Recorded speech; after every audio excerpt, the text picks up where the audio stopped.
We all know what this is. At first glance, this should be a 77 Versailles. Lincoln Versailles. Could be a 78, but I'm going to say 77.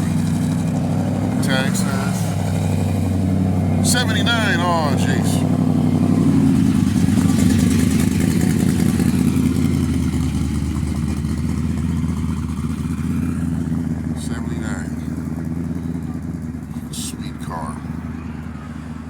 People don't like these. They didn't really sell that well because of the price. As you can tell, it does have the Ford Granada body, but that's not why they didn't sell well, because people are not really that wrapped up in the badge engineering. It didn't sell well because of the price.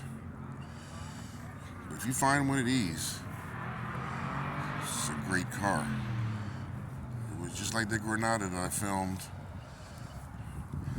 This is a lot of car.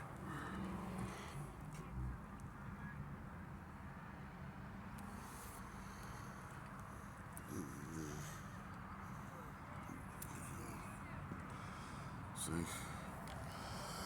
you got the same. Well, these are Lincoln gauges and radio and their climate control, but it's in the same Ford Granada space.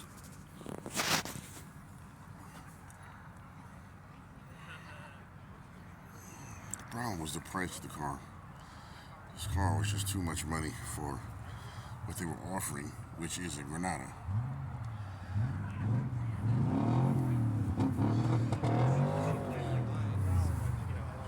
This car came out. I'm going down turnpike 70 mile an hour. $12,000, I think, the first year. 13,000 or so, and they continually kept lowering the price because it wasn't selling.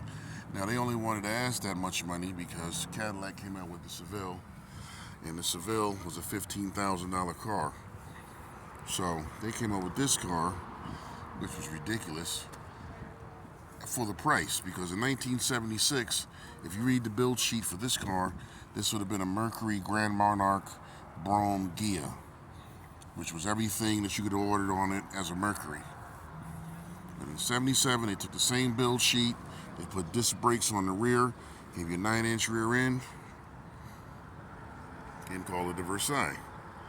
Not bad, but if a Grand Monarch Brougham Ghia was retailing for $7,700 plus tax and dealer fees, this car here was about $13,000, which is roughly twice the price for the same car.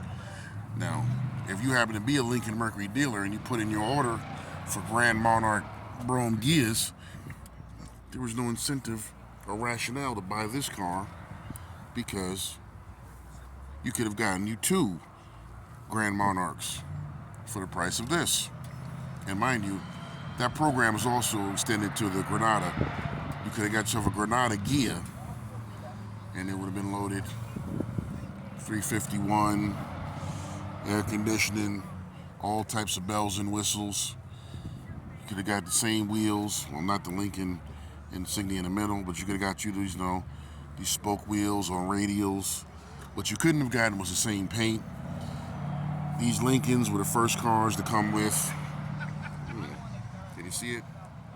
Base coat, clear coat. So, I mean, it doesn't look like it on this one, but don't forget, this car is almost 50 years old. So, you would have gotten different mirrors, but generally speaking, you would have gotten a loaded car for $7,000. So for $13,000, these cars just didn't sell. But